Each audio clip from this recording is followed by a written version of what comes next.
The loan application on my desk made me smile. Applicant: Robert and Diana Foster. Requested amount: $50,000. Purpose: home renovation. My parents' familiar signatures graced the bottom, right below the bank's letterhead. My bank's letterhead. Miss Foster. My assistant Sarah appeared in the doorway. Your brother's here again. Third time this week.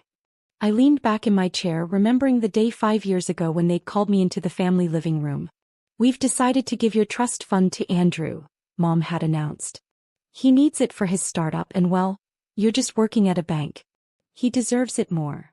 That just working at a bank job had been my first step in acquiring First Regional Trust, the bank my family had used for generations.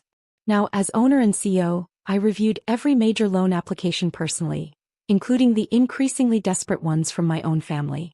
Send him in, I told Sarah, straightening my Armani blazer. Andrew stormed into my office, his designer clothes wrinkled, his usually perfectly styled hair a mess. They're going to decline my loan application again, aren't they? Good morning to you too, I replied calmly. Please have a seat. Cut the corporate BS, Sophia. You know why I'm here. He slumped into one of my visitor chairs. That trust fund money is gone and I need capital for my new venture. Gone was an understatement. He'd blown through my $2 million trust fund in less than 2 years, chasing one failed business idea after another. Meanwhile, I'd been quietly building my own empire, using my position at the bank to learn everything about finance and acquisitions. Your loan application was declined because you're a high-risk borrower, I explained professionally. Your credit score is abysmal. You have no viable business plan, and your previous ventures have all failed spectacularly. I'm your brother.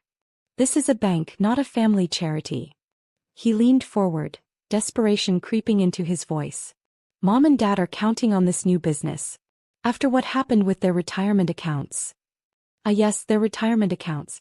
The ones they'd emptied to fund Andrew's last failed venture, never suspecting that their successful son would lose everything again.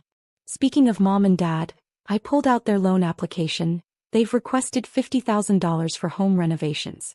Interesting timing. Andrew's face flushed. They need to fix up the house to use as collateral for my business loan. You mean they're trying to bail you out? Again. I set the paper aside. Just like they did with my trust fund. You were just a junior loan officer, he exploded. I was starting a tech company. They made the right choice. I smiled, remembering how none of them had bothered to ask about my career progress over the years. They'd been too busy praising Andrew's entrepreneurial spirit, while he burned through money faster than he could lose it. Did they tell you I bought First Regional Trust 6 months ago? The color drained from his face. What? The merger was kept quiet. New ownership through a private holding company. I gestured to the nameplate on my desk. My holding company. That's impossible. You couldn't afford. Actually, I could. That junior loan officer position taught me everything I needed to know about banking, finance, and acquisitions. While you were blowing through my trust fund, I was building something real. He slumped further into the chair. So you're deliberately blocking our loans. This is revenge. This is business, I corrected him. Something you never actually learned despite all that money they gave you. My money. My phone buzzed, a text from Mom. Darling, please check on our loan application. It's urgent. Your father's meeting with Andrew's investors tomorrow. I showed Andrew the message. More investors? Really? They're legitimate, he muttered, but wouldn't meet my eyes. Like the legitimate investors from your crypto venture? Or the legitimate investors from your NFT marketplace? I pulled up his file on my computer. The ones who disappeared with what was left of my trust fund? That wasn't my fault. The market. Save it. I held up my hand. I've heard all your excuses before. Usually when you're begging the bank for more money. He stood up, running his hands through his disheveled hair. What do you want, Sophia? An apology? Fine, I'm sorry we took your trust fund. But this is different. Mom and Dad need this loan. Need it for what? To fund another one of your schemes? To throw more good money after bad? I have a real opportunity this time. Like the real opportunity that cost them their retirement savings? I smiled coldly. The ones they now keep at my bank, by the way. All those accounts you don't want them to know about? I see every transaction. The blood drained from his face. You wouldn't tell them about the offshore accounts, the secret credit cards, the money you've been hiding from your own startup's books. I leaned back in my chair. You're right. I wouldn't. That would be unprofessional. Andrew sank back into the chair, deflated. What are you going to do? I picked up our parents' loan application again. I'm going to handle this exactly as any bank CEO would. By reviewing the application on its merits. They'll lose the house, he whispered. Perhaps they should have thought of that before giving away my trust fund to someone who couldn't tell a business plan from a lottery ticket. My phone buzzed again. Another message from Mom. Andrew says you're being difficult about the loan. Remember, we're family. Family. The same family that had dismissed my career choices, mocked my basic banking job and given away my inheritance without a second thought. I looked at my brother, seeing not the confident entrepreneur our parents had praised endlessly, but a desperate man who'd never faced real consequences. The loan committee meets tomorrow, I said finally. I'll have an answer for them then. As he stood to leave, shoulders slumped in defeat, I called after him. Oh, and Andrew? You might want to warn them about the audit our compliance department is launching. Seems there are some irregularities in their accounts that need explaining. The next morning, I sat in the bank's main conference room, watching my parents fidget in their seats across the massive oak table. They dressed up for this meeting. Dad in his old power suit, Mom wearing the pearl necklace she saved for important occasions. They still hadn't realized who they were really meeting. The bank's owner will be joining us shortly, Sarah informed them. She personally reviews all significant loan applications. This is ridiculous, Dad muttered. We've been customers here for 30 years. Back when Richard owned the bank, we never had to jump through these hoops. I smiled, thinking of how easily I'd bought the bank from Richard. He'd been so eager to retire, he'd practically given me a discount.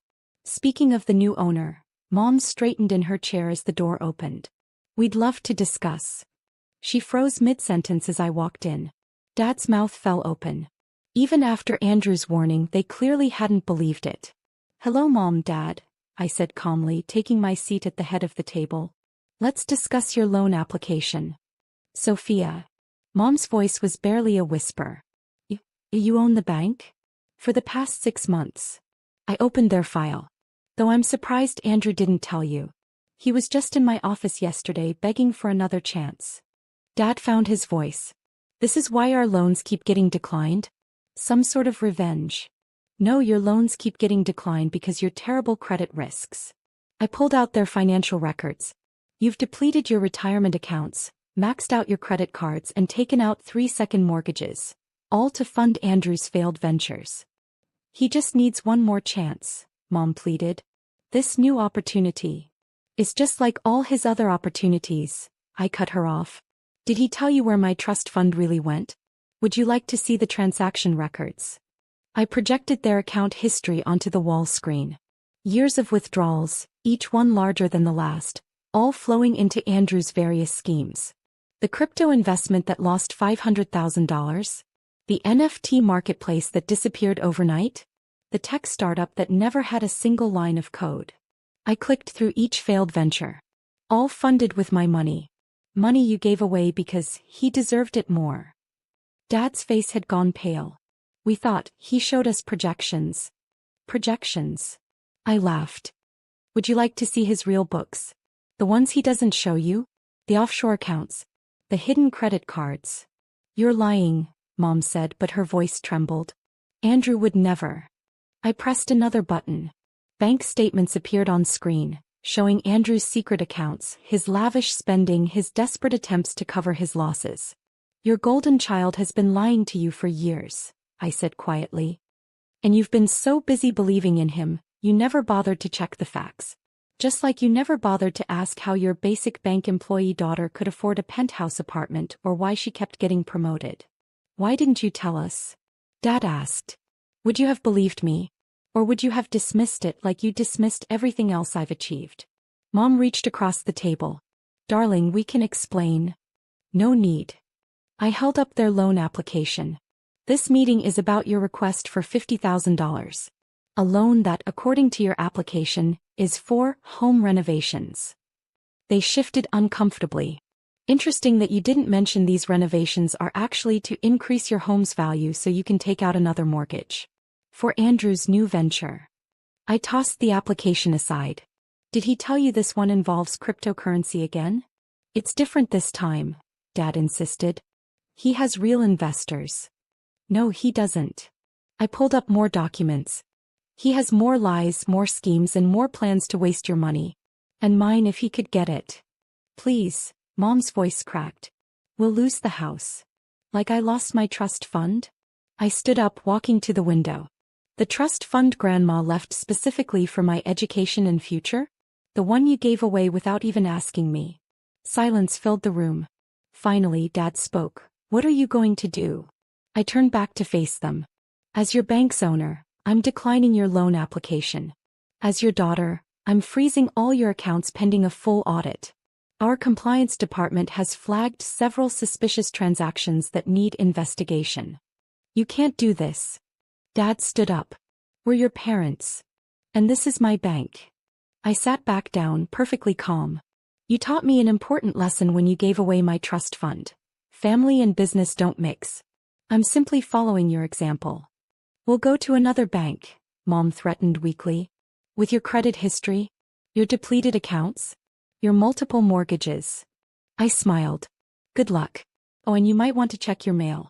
The audit notice went out this morning. What audit notice? Dad's voice shook. The one explaining that due to suspicious activity, all your accounts are being reviewed, including the transfers to Andrew's businesses. The IRS is particularly interested in some of those offshore transactions. Mom started to cry. Dad slumped in his chair, looking suddenly old. You have 24 hours to provide documentation for every major transaction from the past 5 years, I continued professionally. Including what happened to my trust fund. I suggest you start with that. Sophia, please, Mom sobbed. We're family. Family. I stood up, gathering my papers. Family doesn't steal from each other. Family doesn't dismiss someone's achievements because they're not flashy enough. And family certainly doesn't come crawling back only when they need money. As I reached the door, Dad called out, What about Andrew? He's still your brother. I paused. He is. And as his sister, I've already done him the biggest favor possible. What favor? I've shown him that actions have consequences. I nodded to Sarah. Please show them out. And make sure they understand, any future loan applications will require my personal approval. Later that night, I sat in my penthouse office, reviewing the audit team's preliminary findings. The evidence of Andrew's deceptions was even worse than I'd imagined. My phone buzzed constantly with messages from family members. Mom, please reconsider. We can't lose the house. Dad, this isn't what family does to each other. Andrew, you've ruined everything. I hope you're happy. I deleted them all and turned back to my work. Let them sit with the knowledge that while they were dismissing my career, mocking my choices, and stealing my inheritance, I was building something they'd end up desperately needing. Sometimes the best revenge isn't just proving people wrong. It's becoming the person they have to beg for help. And sometimes the sweetest word in the English language is simply, declined.